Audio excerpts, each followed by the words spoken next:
Hello, and welcome back to the tourist visa videos. This is part 3. This will be the final for the tourist visa, beyond 6 months. Okay, so you've gotten to the 6 month, gotten through the worst of it. You've figured out where everything is, the fees and all of that.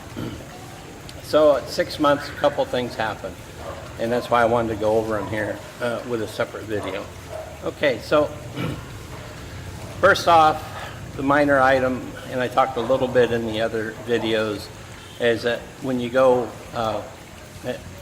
past 6 months, you're going to have an extra fee of $1,410 for the certificate of residency. Okay, so if you're just doing 2 months and you've hit this point, now you're going to pay that. If you did 6 months before, that probably got added in your last one. Okay. Now the big thing that happens at 6 months is that if you are here past 6 months and you leave the country for any reason, to go somewhere else, go back home, wherever you have to go, to leave you must secure what they call an ECC, and most people call this the exit clearance, okay, or an exit visa. I've heard other people talk and mention it, okay. So what this does is to check that you don't have any outstanding debts or have a problem with law enforcement, something that got you on record. If you do, it's going to take some time to clear this up. So you may not be departing when you had planned. But if everything is good, you need to get this in order to leave. Now, here's where it's very important. There are two types of ECC. There's a ECC-A and an ECC-B. These often get confused, okay? When you're on a tourist visa, you have the ECC-A. And there's different fees for that and the B. Also, the big thing is that you cannot go to the airport to get this. You have to go to immigration a minimum of 3 days ahead of time, okay? I would not wait till then. I would, if you know you're going and you have some time, go 2 weeks ahead of time, okay? And go to the immigration office. Do not go to the airport. It used to be, years ago, that you could go to the airport to get your exit clearance.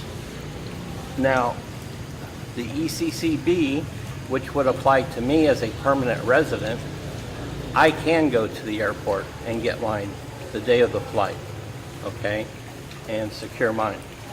But if you are on a tourist visa, and that's what this video is about, tourist visa, you must do this ahead of time. And like I said, I would go a few days ahead, just to make sure. You need to have your ticket. You have to make some copies of your passport, bio pages, arrival, last stamp or last sticker that they have in there now. You need to make a copy front and back of your ACR card. You must present your ACR card. And you must have 5 pictures, ID pictures, like for passport pictures, basically.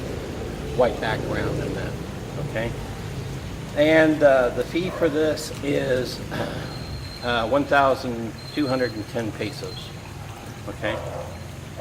So do all this ahead of time. They'll give you a certificate, and when you arrive at the airport and you are exiting, they will ask for this from you, because they'll see your passport was past 6 months that you arrived in the Philippines, not how long you've been on a tourist visa, which is 2 months less than your arrival, okay? So this gets confused quite a bit. I'll probably do a video just on the ECCs, because after I do the permanent resident visa, there is some mix-up in some of the wording, because it applies to a lot of people, not just tourist visas, okay? So I'll do a little bit more on that. So don't let that get confused. If you're on the tourist visa, this is how it works, okay? So don't let anyone steer you wrong with improper information or misleading you. See, I covered the annual report in the last couple videos. As a tourist visa, you do not do the annual report. It's done for you when you do your extensions at immigration during the first of the year. You won't even realize it's on there, but that'll be an extra fee that you get. After that, you don't have any different fees. Now, 6 months all the way to 36 months, you're not going to see extra fees other than that. So basically your extensions will be approximately the same each time they're on after. It's just that first 6-8 months that you're going to see charges put on there, and it goes up, it goes down. Showed you on the website where to find these, and that way you'll be prepared and always have the cash you need, and not have to go back to immigration for any reason. The other thing you got to do is, of course, 1 year for your new ACR card. You're going to need 2 more of them during this next 36-month stay. They're good for 1 year, so you'll have to get those, of course. Other than that, you're pretty much covered. So now you're at, from your arrival date, 35 months or so, and you're about to leave and do what most expats here refer to the visa run. And the reason for that is that you can only stay 36 months. Then you must leave the country. You only have to leave, they say, 24 hours, but some people fly over somewhere close by for stay overnight. Some stay in the airport,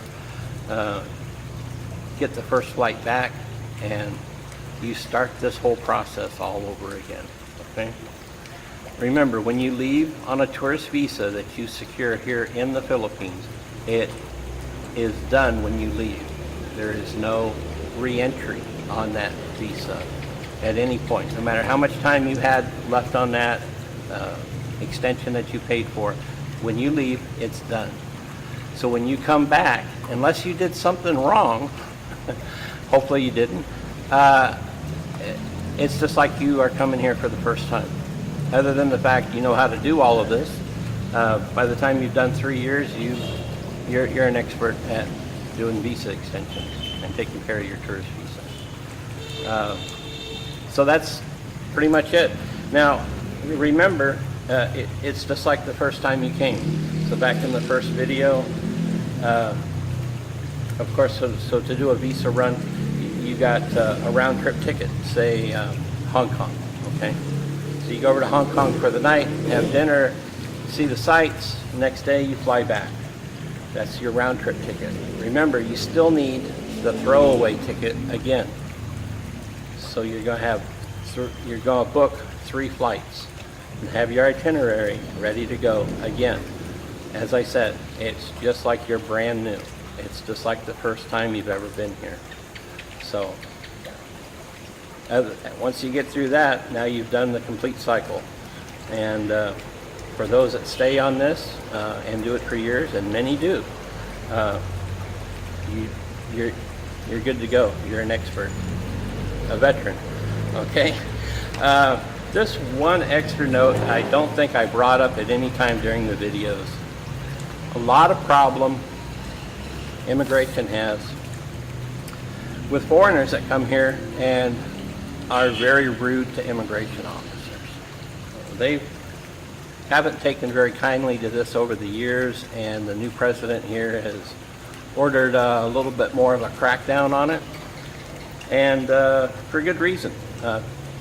I've seen it myself at an immigration office where people just let loose on an immigration officer.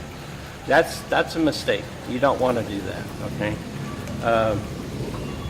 For whatever reason it may be, you need to hold your temper, and not saying that you need to kiss anybody's ass, but you need to act reasonable with them.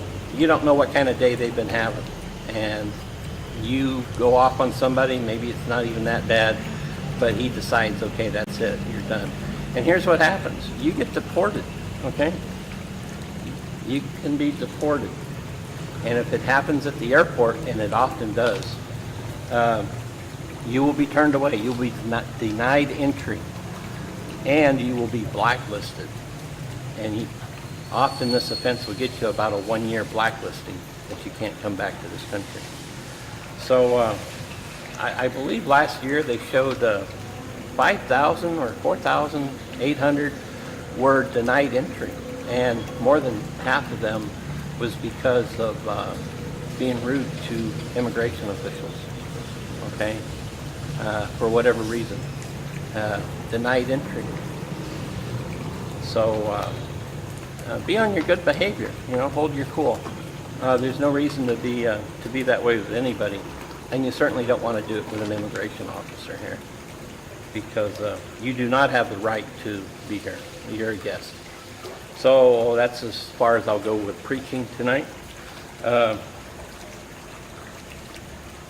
Pretty much covers it. So now listen, the next visa I'm going to cover is the Balak-Baan privilege, okay?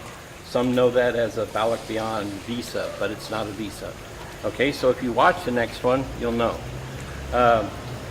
This next video on the Balak-Baan privilege, and the one after that will be the permanent resident visa, like the one I'm on. These will be if you're married, or if you become married here in the Philippines to a Philippine citizen. If you are not, and you don't plan to, you swear you won't, then these two won't do you no good. But hey, they could help with some information. It might help somebody you know. You might be able to pass on to a friend. Hopefully maybe you'll turn him on to my videos and I can help him or her. So that'll be my next ones. At the end of this, the last one I'll be doing is the SRRB. If you are single and you want to get on more of a permanent long-term, then that's the other way that you can go if you are single. It's about the only two choices you have here is tourist visa and the SRRB. Okay, so hope I covered things well for the tourist visa, and I hope to have you all come back again for my other videos and beyond. Okay, so thanks so much, and please subscribe, like, and share.